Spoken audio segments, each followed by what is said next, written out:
एक ऐसी अद्भुत कहानी है जो मैं आज आपको ध्यानपूर्वक सुनाऊंगा और इसे सुनने के बाद आप ज़्यादा सोचना, डरना और चिंता सब छोड़ देंगे और आपका मन खुशियों से और प्रसन्नता से भर जाएगा।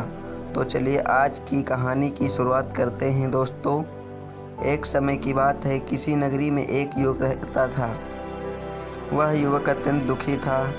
वह बहुत निराश था। उसे यह समझ नहीं आ रहा था कि आखिर इस दुनिया में हर व्यक्ति अपने मतलब के लिए क्यों जीता है। उसे हर जगह हर कोई केवल स्वार्थ ही नज़र आता था। वह हमेशा यही सोचा करता कि उसके कोई प्यार नहीं करता, उसकी कोई परवाह नहीं करता। सब उसके मतलब के लिए अपने संबंध रखते हैं। मतलब ख़त्म हो जाते ही सब उसे अपने आप से दूर कर देते हैं। दोस्तों, हमारे जीवन में भी कुछ ऐसा ही होता है। हम भी हमेशा किसी न किसी का साथ ढूंढते ही रहते हैं और जब हमें किसी का साथ नहीं मिल पाता तो हम अपने आप को अकेला महसूस करते हैं, कमज़ोर महसूस करते हैं। हमें लगता है कि दुनिया में हमारे जैसे कोई है ही नहीं। हमें कोई प्यार नहीं करता, हमारी कोई परवाह नहीं करता। लेकिन हम यह भूल जाते हैं कि अंत में तो हर किसी को अकेले ही जाना है। वह व्यक्ति अपने इस अकेलेपन से बहुत परेशान हो चुका था, जिस कारण एक दिन उसने अपना घर छोड़ दिया और एक रास्ते पर निकल पड़ा। उसने मन में कई सारे विचार थे। विचारों में मग्न होकर वह उस रास्ते पर आगे की ओर बढ़ता है जा रहा था। तभी उसे रास्ते में एक आश्रम दिखाई पड़ा। वह उस आश्रम की ओर आगे बढ़ा। तभी उसने देखा कि एक गुरु अपने शिष्य को ध्यान करना सिखा रहे हैं और उन्हीं शिष्यों में से एक शिष्य ने अपने गुरु से कहा, हे गुरु, आखिर यह ध्यान क्या है और इस ध्यान को करने से हमें क्या लाभ। तभी वह गुरु अपने उस शिष्य के इस सवाल का जवाब देते हुए कहते हैं, पुत्र, ध्यान ही सच और ध्यान ही हमें अकेला कर देता है। हम जितने ज़्यादा अकेले होते हैं उतना ही हम ध्यान में उतरते चले जाते हैं और यही अकेलापन तुम्हें सत्य के मार्ग पर ले जाता है।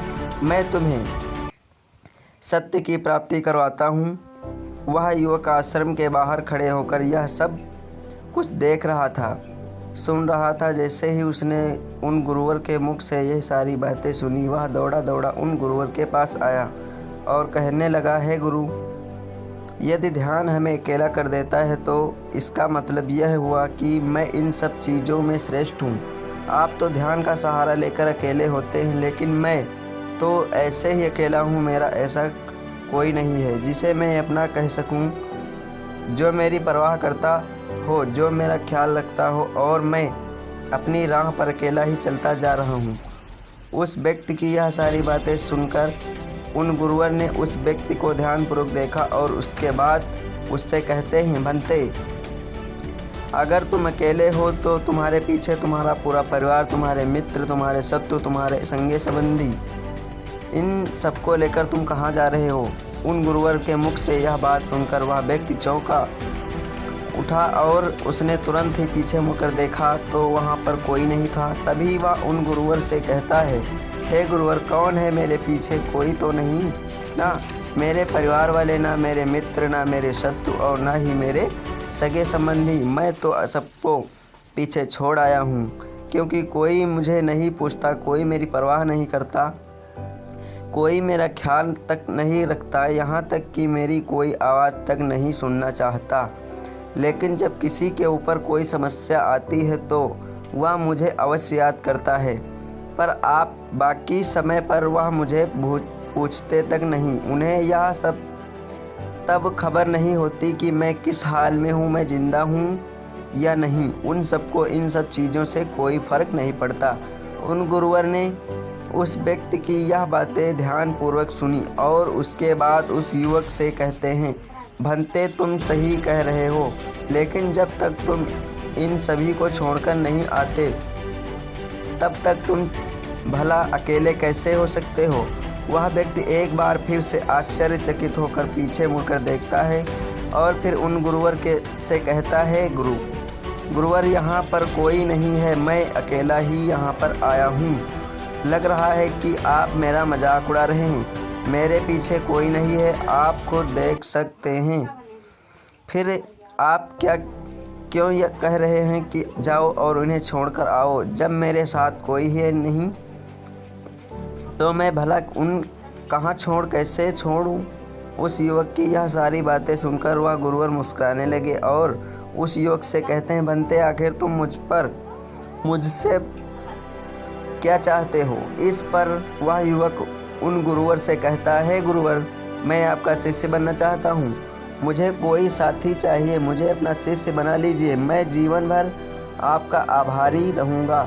उस युवक की यह बातें सुनकर उन गुरुवर ने कहा, भंते, तुम चाहो तो यहाँ पर 1 महीने रह सकते हो।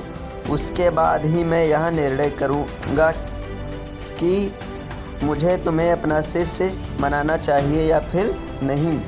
तुम्हें मेरी एक बात माननी होगी। तुम्हें इन 30 दिनों के अंदर ध्यान का अभ्यास करना होगा। अगर तुम यह कर सकते हो तो तुम यहाँ पर अगले 1 महीने के लिए रुक सकते हो, अन्यथा तुम्हारे लिए यहाँ पर कोई जगह नहीं। उस व्यक्ति ने काफ़ी सोच विचार कर उन गुरुवर से कहा, हे गुरुवर, आप जैसा कहेंगे मैं वैसा करूँगा। आप चाहते हैं कि मैं इन 30 दिनों में ध्यान का अभ्यास करूँ तो मैं यह करने के लिए तैयार हूँ। उस व्यक्ति ने उन गुरुवर की बात मान ली और आश्रम में ही रुक गया। अगले दिन सुबह सुबह वह गुरुवर उन व्यक्ति के पास आए और उस व्यक्ति से कहने लगे, भंते, तुम किससे बात कर रहे हो? तुम्हारा ध्यान कहाँ है? इस पर वह व्यक्ति जवाब देते हुए कहता है, हे गुरुवर, मेरे साथ तो कोई नहीं है, मैं भला किससे बात करूँगा?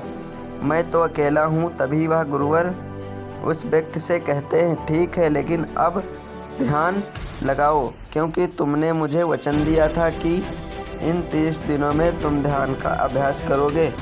उन गुरुवर ने कहने पर वह व्यक्ति ध्यान करने बैठ जाता है, लेकिन पहले दिन उस ध्यान करने में बहुत तकलीफ़ें आती हैं, बहुत सारी परेशानियां आती हैं।